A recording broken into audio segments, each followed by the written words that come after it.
Prilikom vađenja umnjaka i kutnjaka u gornjoj vilici može se ponekad toliko otvoriti sinus da ostane veliki otvor između sinusa i usne šupljine, kao što se može vidjeti na ovom modelu.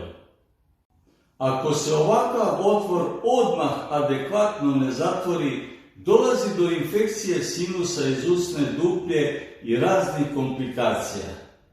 U obrazu ispod jagodične kosti nalazi se kod svake osobe masno tkivo u jednoj kapsuli, poznato kao masno jastuče.